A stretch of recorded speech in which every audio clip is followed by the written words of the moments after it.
Okay, go ahead. And then let me hit the recording also here. And thank you.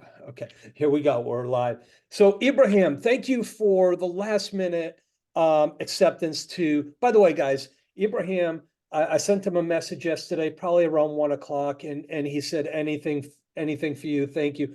I just want to say we appreciate you coming on here, taking time out of your busy day to share your knowledge and wisdom with us today to help all of us grow. I'm a huge fan of Ibrahim. I watch what he does. He leads by example. So he doesn't know this, but he's a huge inspiration and mentor to me, even though we're not interacting on a regular basis, because what he does and what he writes, I'm listening and I'm reading and I'm reading it diligently to go, how can I be better and improve in these areas to be like, not be him, but be an example like he is being to all of us in real estate community and leaders within our industry. So Ibrahim, thank you for being here, my friend. Brother, thank you for your kind words. I appreciate you. I appreciate George. I appreciate Steve. I appreciate Ali. Thank you guys for having me. Anything for you, you know that I don't have to say it, but anything. When you told me, I'm like, I'm just gonna make the time and show up. So thank you for having me. Yeah, I met Ibrahim in January. It was a wonderful opportunity. And there's people that come into your life that you go, holy cow, that person is going to make a difference, not just for everyone else, but for me too. And I want to be in their world as much as possible.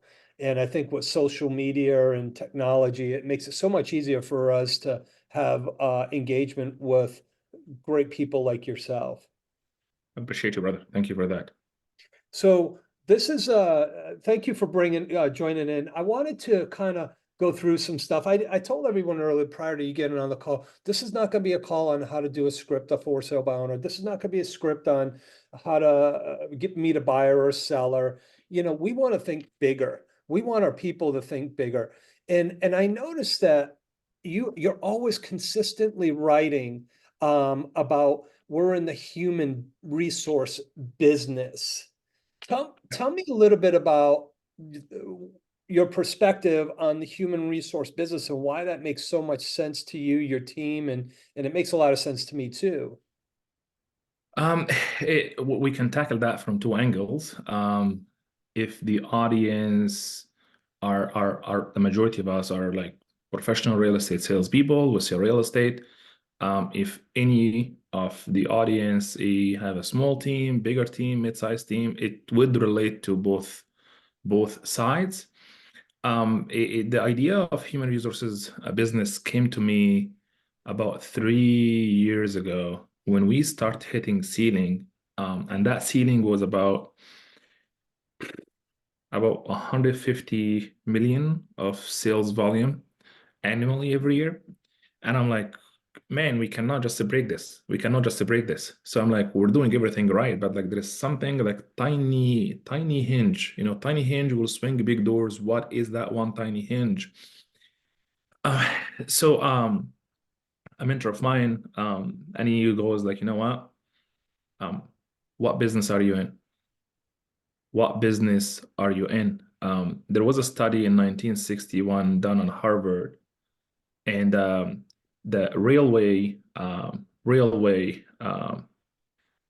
companies and trail and like trains and all of that, they were thinking that they are in the railway business, but then the study shows that they're actually in the transportation business, not in the railway business. So they had to change the entire business model on how they actually approach the business and how they approach the whole entire um, economics and everything at all. Is like, what business are we in? Are we in the railway business or are we in the actual transportation business? That little tweak on how you view what business are you in is where we took um, the analogy and then put it in our real estate business. And what business am I in? It may sound like a surface level question, but the reality is from a team standpoint, and I will tell you why that can be like from an agent standpoint, because we're all agent, we're all selling real estate at the end of the day. But start from the team side. Um, I'm not in the real estate business. I'm in the human resources business in the sense of I'm in the human resources business, which includes I'm in the human attraction business. To attract people, you have to be an attractive person that people get attracted to. So we're in the human attraction business, so bringing people in. After we bring them on, we're in the human development business, which Tom, what you're doing, what George is doing with your organization, always pouring into them, always giving them back to make them the best version of themselves. So if you think about it, this is actually what you're doing subconsciously. We're just not talking about it. So we're not in the real estate business in a way that we are in the human resources business. We're in the human attraction, bringing them on. We're in the human development, pouring into them, make them the best version of themselves that God has created them to be on this earth. After we develop them, now we're in the human retention business by keeping them on. So bring them on, develop them, keep them on. That business happened to be in the real estate that the end user is buyers and sellers. So from a team leader standpoint, from a company standpoint, we had to make that shift on what business are we in. So once we came crystal clear that we're not, because you take what I just said and implement it in the car dealership business, in the any sort of businesses, it will apply. So we're not really in the real estate. We understand that the end product is buying and selling houses, but that's not what it is. It doesn't stop there, because once you think I'm buying and selling houses, you're like literally the same as 1.6 million 1.6 million realtors in North America already. What really differentiates you between you and somebody else? So that kind of where like the business side of the real estate business, like looking at the business side of the real estate business, not just like I'm in the real estate business, because the majority of us, once we get busy selling real estate, we're good with that. We're good at finding the next deal and hustling and bustling and like converting leads and calling clients, book appointments. We convert for listing appointments and all of that stuff. We'll go for another listing appointments. I'm going to convert. I'm going to get my conversion rate to like 90% signing ratio. This is all nice. This is all good stuff. But then is it stops right there? Like I'm in the human to human business. We say like we're in the H to H business. We're not in the B2B business. We're not in the B2C business. Like we're in the human to human business, the H to H business, the new term in the real estate world that not really used, because usually there's two different type of sales or two different type of businesses, B2C and B2B, like business to consumers and business to other businesses. But how can we be H to H business, like the human to human business? Because in the end of the day, the other side of the transaction are buyers and sellers. They're human in the end of the day. And how can I relate to them on a human level, understanding that what is the value of one client, the lifetime value of one client. And then that's in terms of like repeated business that comes from the own business. From a team, from an organization, from a company standpoint, what is the lifetime value of one agent being with the company? And that in the form of like repeated business, that this agent selling how many homes every year for how many years they can stay with the company, and then reverse engineer all of that. Why the hell would they actually stay with the company to begin with? It's the same damn reason. Why would the client stay with you and come back do business with you? It's not that complicated. So that's kind of like where I can talk for 3 days about the whole human resources, human to human business, not B2B, not to B2C, but that kind of like a short summary answer for your question of where did I come up with that idea? Yeah, what I love about what you said is it's related to any business. 100%, 100%. Yeah. This is not just, about selling real estate. This is about building a productive human to human business that can relate to any business. And the fundamentals of connecting with humans is massive. And I think in our society, especially 2 years ago, maybe 2.5 years ago, we kind of lost that because everything was going so fast, right? That we were order takers for so many different people that we lost what the relationship really means. Yeah, I agree. I agree. Like when people tell us it's time to go back to basics. How many of you raise your hand if you heard it's a time to go back to basics? Why did we even leave them? Right? So I have a question. Why the hell did we leave the basics to begin with that we have to go back to it? That's right. Yeah. See, Yeah, go ahead. Go. the world is moving too fast, so much information everywhere, so many like philosophical, academical way of like grow your business and scale your business, and it backfires on them and keeps them stuck. What the mind-blowing one is like, guys, and you can hear, bro, like with all due respect, you hear this from coaches, you hear this from real estate coaches on a freaking stages with a couple hundred people. The coach comes in, I figure it out. I'm gonna change your business 2024. Guys, we have to go back to basics. I'm like, thank goodness, coach. Like, why didn't you tell me that I shouldn't get out of it to begin with? Like, anyway, I can be too much sometimes, but it's okay. Yeah, no, we love it. It's your passion behind it. I read one of your posts, and what I love is how you put this into perspective. But you put most teams of brokerages too often focus on changing a policy rather than changing focus on culture. So when you're out there, how do you align yourself with your organization, with your vision, mission, and culture? Um, well, I actually don't have vision and mission statements, which interesting. Reason why is I was in Tahoe 2 years ago. A high-level business mastermind was blessed enough to be on the stage, and people from North America, like top business operators, and that topic came up, Tom. Same, almost similar question, not exactly, but similar questions. Vision statement and mission statement. I'm like, I don't have one. I never had one, and I will never have one. Reason why is, I'll tell you what I have after. Reason why is, hey, people in the room here, if we can just take like 100 random sample, like 100 people of the room here, on the people of the room here, like randomly. And then we asked everybody to pull up their mission statement, vision statement.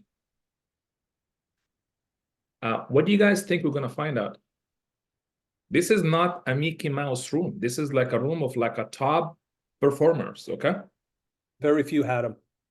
No. I mean, like if we got 100 of the ones that has it, that's what I'm trying to say, So, and that's not a very popular opinion. And I'm not saying there is a right way or wrong way of doing it. There is no right, or you do what works for you. I'm just talking about like, why don't I have one, Because I never believed in it, in the sense of you pull up 100 people in the room that has mission statement, vision statement, and pull them out and put them together. I can guarantee you, almost guarantee you, 95% of those vision statement, mission statement are identical, tweaks a little bit of words, and all of them start like to be the #1 company and blah, blah, blah, blah, blah, blah, customer satisfaction, sales, like you got what I'm saying? Yeah, I do. So we were told, the brother and sister here in the Zoom, we were told that we have to have a vision statement and we have to have a mission statement. While I'm not opposed to, yes, we should have it, how that should be structured and whatnot. So in knowing that this is what the majority look like and what everybody does, so what we have is we have a company foundation.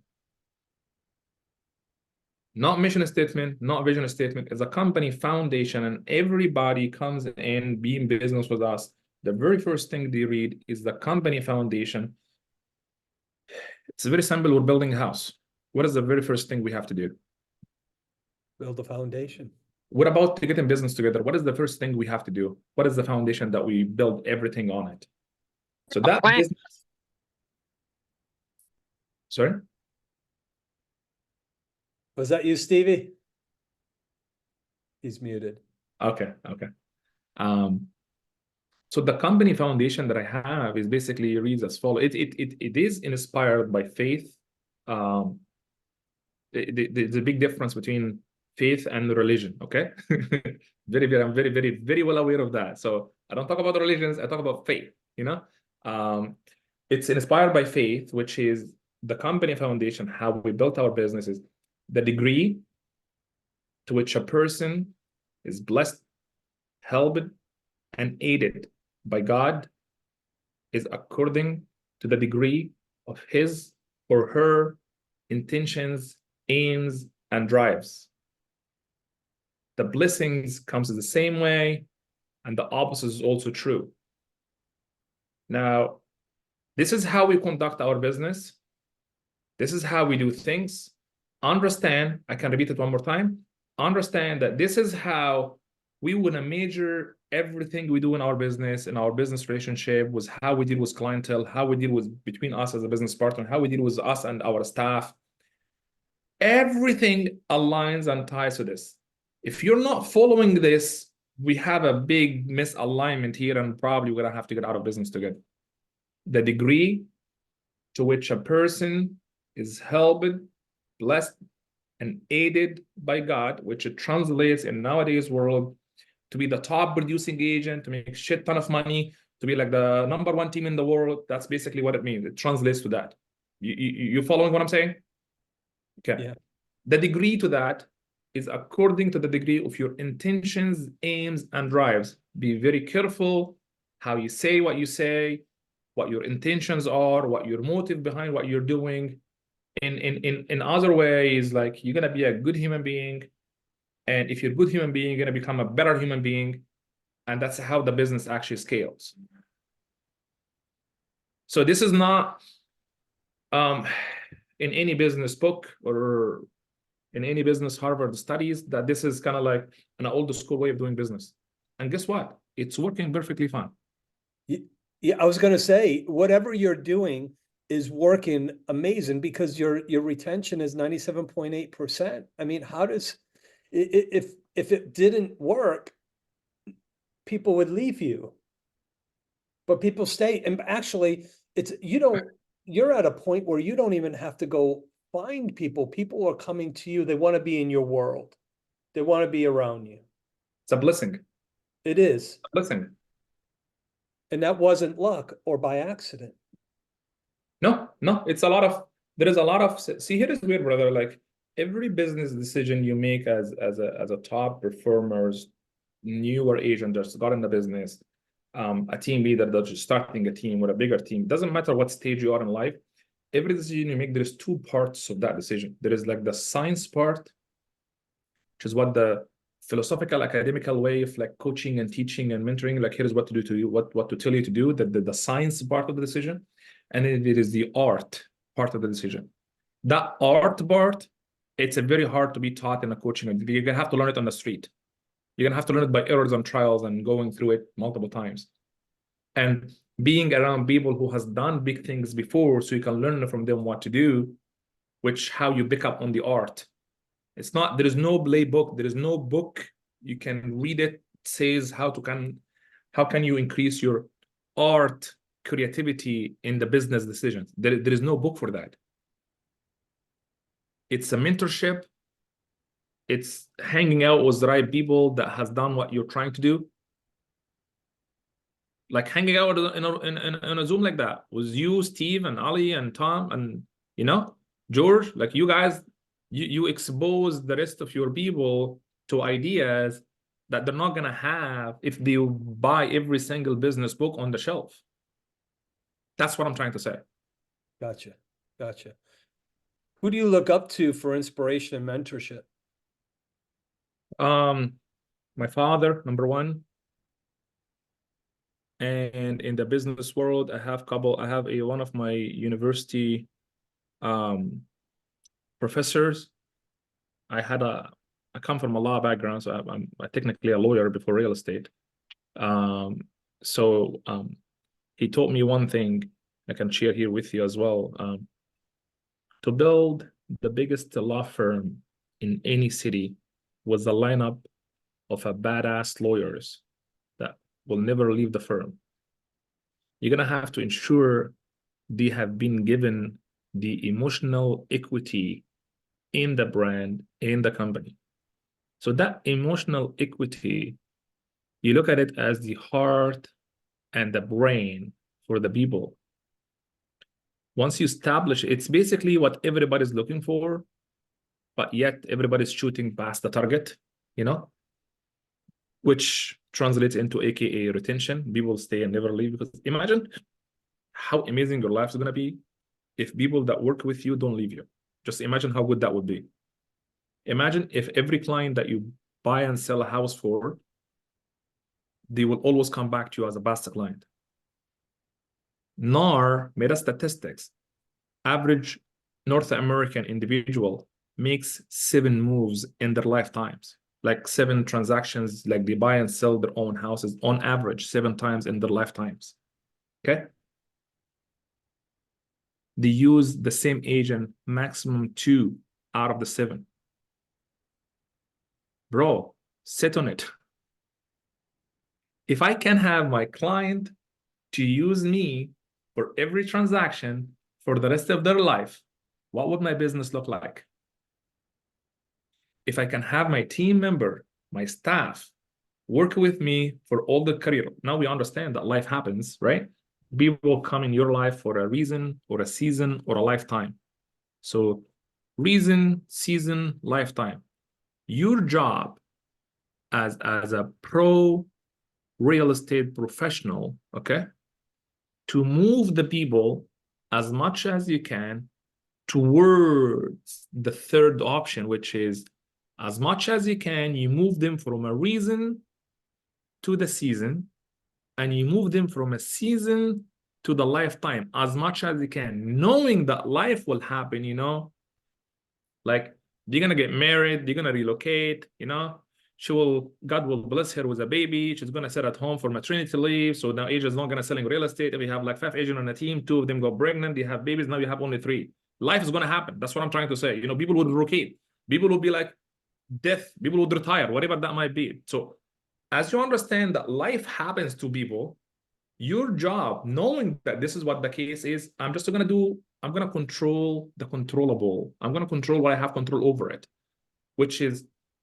in every approach in my life with clientele, with business partners, how can I move that business relationship as much as I can from a season on a reason or a reason to the lifetime part? Because that's the only 3 reasons people come to you anyway. Reason, season, lifetime. The reason because you want to taught them something, you're going to get them out of a bad situation. That's whatever the reason is, right? Or they might come for a season to help you for a couple of years in your business, and then everybody goes different direction. Or you're going to have people that will stay with you for a lifetime. You will. Everybody does. Your best friend in life from your childhood, that stays with you for a long time. You don't have every friend with you. So there is people that stays with you for a long time. So our job is to make sure we're renewing our intentions, hopes, and drives in every aspect we do, in every relationship, every interaction, that focuses on, hey, I'm gonna know Tom, I'm gonna meet Tom.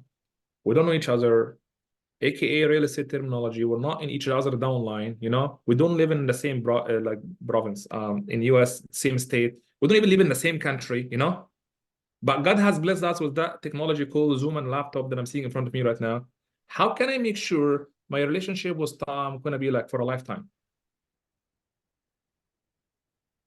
And then use that analogy and implement it in every aspect of your business, in your life, and watch what's going to happen to your real estate business. Reason, season, lifetime. Yeah.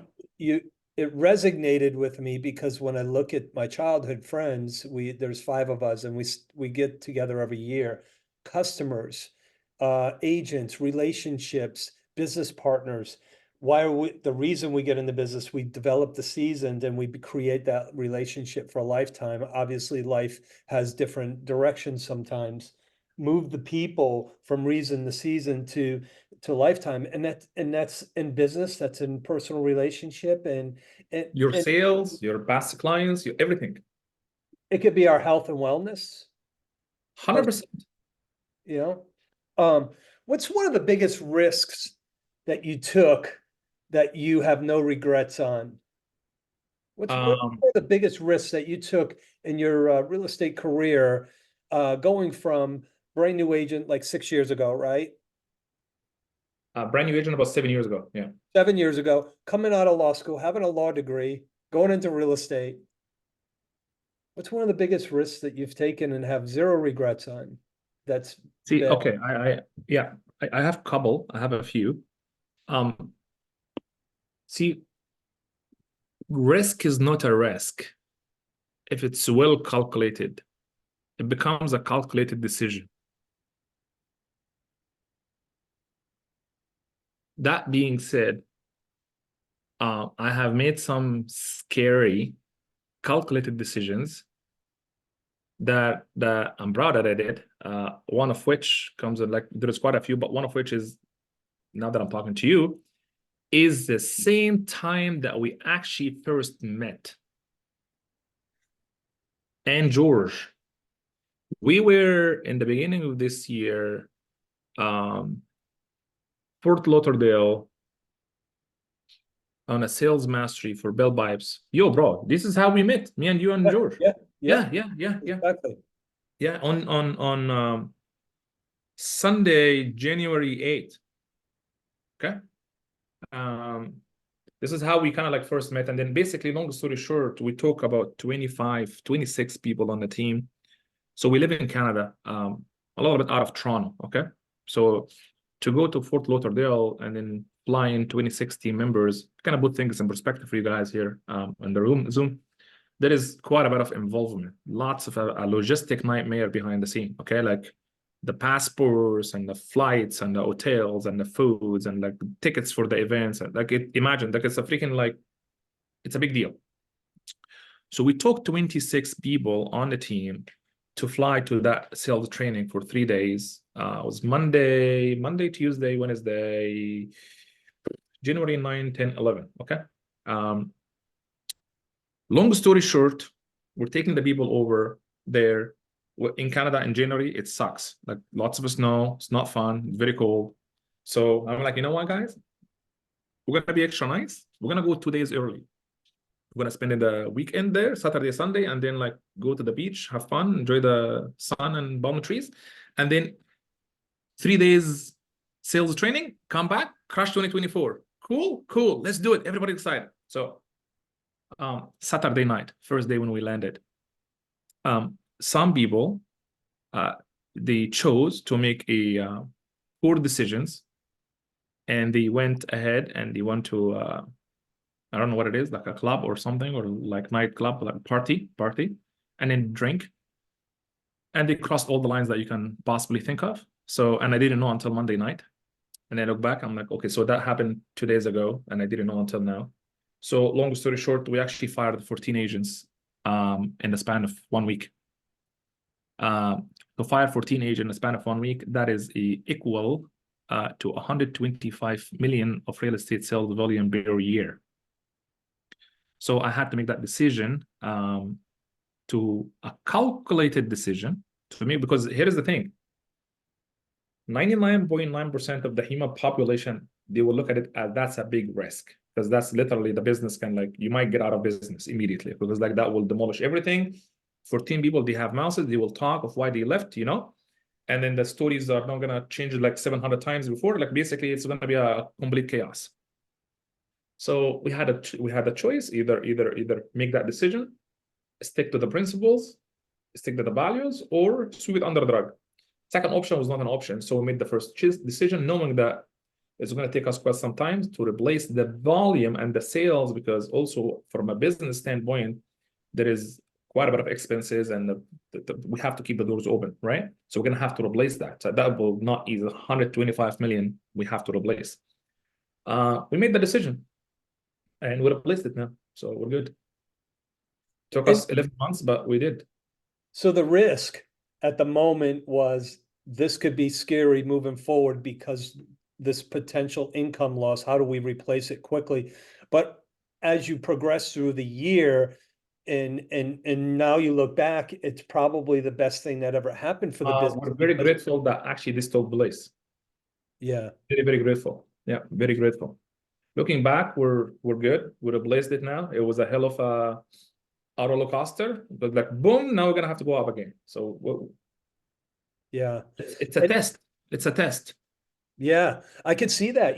Sometimes we think of something as a risk and we try to be cautious versus taking that risk for reward, right? Great risks come with great reward.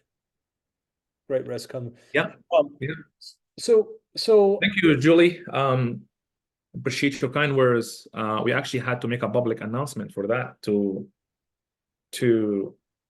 cut all the backstories and yeah, it was a defining moment of our company's history. oh, I can imagine. You, Yeah. you know, what is your perspective? What's your thoughts and perspective and excitement about going into 2024 versus all the uncontrollable talk or the uncontrollable of the rates, the uncontrollable of the what potential housing market we're in? I love this. I love this. Okay, so who here didn't hear the news that there is 70,000 agents left the industry this year? Oh, I Raise think your there's hand. more than that probably too. Raise your hand if you don't know that. Okay, good. If you don't know that now, you know it. There is 70, that's 70,000. Like just put that in perspective. 70 and then 3 zeros after that. They left the industry this year. Those are the ones that will take market share from the real pros, the real committed ones to the business. These who like the 2-3 transaction, 1 to 2 3 transaction, right? So guess what? Somebody has to do those transactions. Simple mathematics. I'm freaking taking those transactions. If you're not taking them, I'm taking them. Somebody has to, bro. Somebody will sell these houses. It's the greatest time when shit hit the fan, and people take their foot off the gas and everybody screams and leave the industry. That's where you go in fully in. Tell you why, because what economy are we living in? We're not living in an interest rate economy, the inflation economy, the economics and the reports. We live in the action economy. Our action dictates our economy. Literally, brother and sister, your action dictates your economy. You make your own economy. Think of how blessed you freaking are. Think about it. Wow. You're in a business that you create your own economy. And that economy is proportionate to the action you're putting in. Yeah. But the catch here is for the last 3 years, look at the screen. We put this input, we get this output, right? Like you put input, the market is hot, everything is good, right? You put this, you get this. Mathematically, it's not really how it works nowadays, Like we're gonna have to put this and this and this and this and this and this to get the same result that we used to get back in 2019, 2021. So once I understand that, I'm like, okay, so I can make the same damn money that I used to make, but I just have to work like 3-4 times more. Okay, what work do I have to do? I have to pick up the damn phone that has a touch screen in it, and then I go here, and then I use my finger, and then dial numbers, and then an air-conditioned atmosphere, and then talk to people. Think of how hard that is. Think of how silly when an agent doesn't do their commitment or, by the way, there is no goals. If you have a goal, open your dictionary, flip the pages until the letter G, get the word goal and delete it out of the dictionary and close the damn dictionary again, because we don't have, everybody has goals. We don't have goals. We have commitments. You committed to something. I commit to help 20 families achieve their dreams of home ownership. I committed to that. Perfect. Would anything get in my way of my commitment to achieve those 20 families? Because that will equate to, I don't know, the simple math of like $100,000, and $100,000, it will mean and equate to me taking my kids one time to Disney, and like whatever the hell that is, I pay my down payment for my mom so I can retire here. Whatever your commitment is, once you understand that the pros have no goals and have commitments, you're gonna take it one step above, because you're a leader. You're leading your clientele to follow your lead. Everybody is a leader, okay? So you're gonna take that commitment and do me a favor and do yourself a favor and do the future version of you a favor, and link that commitment to your level of integrity. Link the commitment to the level of integrity, such that by not hitting the commitment, you have an integrity issue. Hey, Tiffany, I see you're taking notes. Thank you for that. I don't know what your social status is, but like, do you want to marry me? Just assuming like you're single. I don't know. Okay, I'm just assuming. I'm married too, but like just assume here for a second. Do you want to marry me? But by the way, I'm a 91% integrity person. Do you want to marry me? 91% is pretty high though. Yeah. Okay. It's not 100%, but I mean, dang, it's pretty high. I mean, Oh I might be the man, wrong that's person to ask that okay. question though. But 91 is not 100, so I'm like, okay, so we're gonna stick to the second part. yeah, 91 is not 100. So is that a no? That's a no. Politeful no. Politeful no. But like, listen, it's high though. It's 91%. It is high, but I know I deserve 100% integrity. Okay, so you're not gonna get in a relationship with somebody that's not 100% integrity, right? Correct. Okay, thank you. I appreciate that. I mean, like, I don't blame you. I will do the same thing if I'm you. Okay, you guys see what I'm saying here? I committed to something, to my family, to my charity organization, to God, to my daughter, to my business partners, to my teams, that I'm gonna have to sell this many homes and make that much money because I need this for my own personal life. That people that depends on me. I committed to that. I cannot afford, you cannot afford, but to link that commitment to the level of integrity, brother Tom. Because if you're not hitting the commitment, you have an integrity issue, brother. And look, if you want to marry in the future, Tiffany is not going to marry you because she's only looking for 100% integrity person. Me and you are going to open another dealership. You want to get in business with me? Yes, Ibrahim, let's get in business together and build the best dealership on the planet.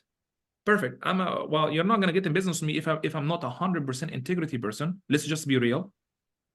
See, here's what I'm doing here. It's the tiny hinge that swings biggest doors.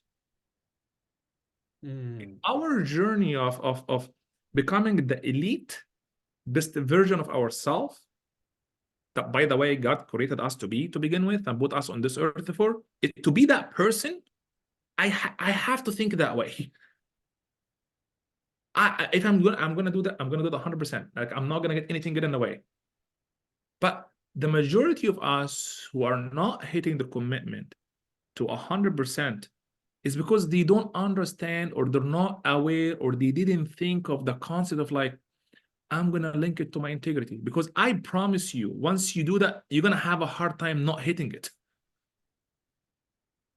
You're gonna have a problem looking at yourself in the mirror, though. I mean, like, if you're okay with that, that's another problem that I cannot help you with. I don't know. Why did we go that direction, guys? Let's go back to objection handlers and scripts. I want to first of all thank you for bringing this to a level of making people think. You know, I can feel with just looking at, I can feel the emotion inside the individual, what thought process behind it. Because what you brought to us today was a high level of commitment to us. And by the way, I know you're very busy and you've seen my text and you responded, and I'm grateful for that. So when we say that we're busy, are we really busy to help others? You know, I mean, we have to really recognize that. And I want to thank you for taking that time to be here I today. appreciate that, brother. I appreciate that. And that takes us to Yeah, I the want to activities go versus ahead. activities, right? Yeah. Activities versus broad activities. Are we doing activities or are we doing broad activities? Like kind of like don't mix both. Yeah. Activities over. Activities versus broad activities. We're busy doing what? Correct. I'd like to open this up because we have 15 minutes left. I Yeah. really want to open this up to the people that we have here and say, hey, what question do you have for Ibrahim that is really on your mind right now that you probably don't want to ask, but ask it anyway? How's that? Anyone? Ali, Can I see. start, if you don't mind? Yeah, and I know Lizette had her hand up. I don't see her hand Oh, up. please, ladies No, first. Go no, ahead, Lizette. go ahead, Ali. I don't see her hand up right now. No, please, Lizette, go I ahead if you believe have your No, question. I took it down as I didn't want to be disrespectful. I'm sorry. Go ahead, Lizette, and then we'll go to Ali. Okay, so just want to say of course Ibrahim, there's just something set apart with him. He's just blessed and special. But he sets the path of hope for some of us behind the scenes when we're looking at him on Facebook. But I do want to say that I did see his post this morning. Ibrahim, I saw your post this morning. You're talking about culture and standards. And I, as a team leader and building a team, I struggle a lot with, like, I feel a lot of responsibility to help people get into production. Like, if they don't get into production, I start feeling like I'm a failure. And then I'm wondering, okay, what do I need to do? But I'm also focusing on doing the activities too, right? Like, by the way, I'm doing cold calling this year, which I've never done. I'm making seller appointments, cold calling. I'm doing all the things that I thought I wouldn't do ever. I'm doing them because I know that this is the way to go with the market. And I have to set the example of making things look like we can do them, right? Do the impossible as a leader. But with that is, kind of like chime in a little bit about, what are like some of the things that you do with people in the sense of like sending you talked about that in the post. I don't know if you remember that. You posted this morning about the standards and the culture. I remember everything because I write everything word to word by myself. Nobody touches my I everything I say I write it personally, writing it. Like, Okay. yeah.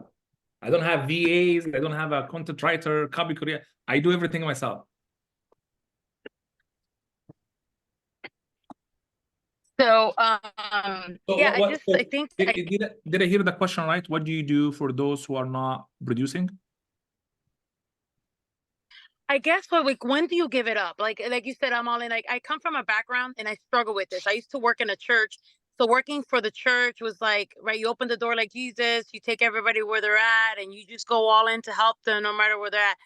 But here it's different. It's tied into production. It's tied in, if I'm not making money, I struggle at home. I don't have money to pay my bills.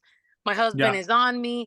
And then, oh man, but as a leader, you can't think like that, right? You have to, there's got to be money tied to this activity or what they're Yes. doing. Yes. I God bless your heart. I love Jesus too, he's one of my favorite. But you know what else I know? I cannot help people that are not willing to participate in their own rescue. So, like, if you're not willing to participate in your own rescue, I cannot help you. You can only help those who are swimming towards your boat, not away from the boat. So, Okay. do the exercise, because this is how we do the business in our team. Do you have a commitment? Yes, I do. What is it? number of homes, number of GCI, number of families helped, all of that stuff. Why is that commitment important to you? Those are the questions. You can write them down, you know? Why is that question important to you? Oh, it will help me achieve this and this and this and this. Perfect. What will get in the way? Nothing is going to get in my way of achieving my commitment. Perfect. Go back every 3 months. We do a commitment session again and go to the board. We call it go to the board. We go back and write on the board everybody's goals, commitments, and all of this, commitments and all of that stuff. No goals. And then, hey, Lizette, where are you at? Year to date, compared to where you should be. Did you hit your commitment? Oops, no. Okay, no problem. We operate. Listen to this. This is what you have to do. We operate out of curiosity, not judgment. So there is no judgment here. It's a safe place. Knowing what you know about yourself now, what would you do differently to ensure that you're going to hit your goal and achieve the commitment? So did you hit your commitment? No, I didn't. Perfect. What got in the way? Typically, almost always a personal reason outside of work that impacts their business. Always. Almost. Okay? So now, knowing that, now you told me what got in the way. So the following question, knowing what you know about yourself now, what would you do differently to ensure that you're going to hit your commitment?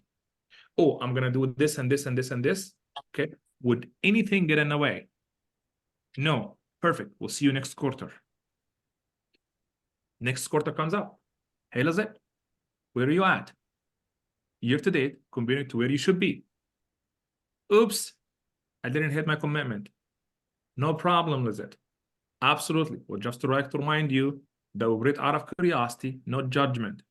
Just be safe here because it's a safe place. I'm just curious, what got in the way? Here is the catch. We do this publicly, not one-on-one. Put million line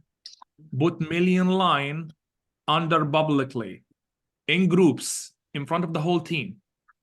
Because Lizette is a salesperson to begin with. That's why she's salesperson, real estate salesperson. She will bullshit the shit out of me one-on-one. She will give me every single diamond reason why she didn't hit her goal. That's true. It is called public pressure. It is so healthy for the organization. If you have a team of 5 people, if you have a team of 50 people, like where we are, everything is publicly.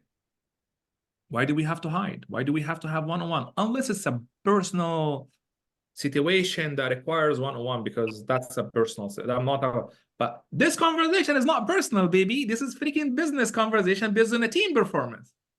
Because we're playing soccer, basketball, hockey. We're not playing tennis. You know, you're playing on a team, which means you gotta have to understand if you're the goalie and then we're keep scoring goals, but you're not doing your job and we're conceiving a lot of goals, you are the reason why the team is not winning.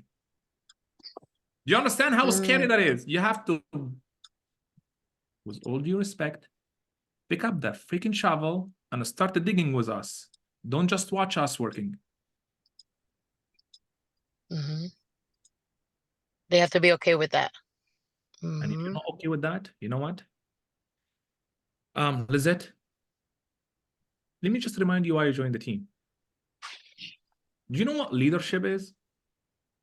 Leadership is holding my other end of the bargain to hold you accountable to the goals and the commitment that you trusted us with, that we're going to help you achieve them. That's why you joined our team. I'm seeing it over and over and over that you don't want me to hold you accountable. So I think you don't have to be here. It's not good for your family. And I don't want to partake any of this. If you're not honoring your own family to achieve the commitment that you told me you want to achieve, this is going to hurt your feelings, and it's intentional, by the way, okay? If it did, that's good. That is what it meant for. So you told me that you have a commitment to help retire your mom, pay your daughter's tuition, whatever that might be, okay? Everybody's different goals in life. You're not hitting that. You're not honoring your own family. I don't know why would you honor us as a team here, because this is also a family. So if you're not owning the family at home, you're not going to honor the family at work. We're out. Oh, I like that. Yep, it is not harsh. That is called like crucial conversations.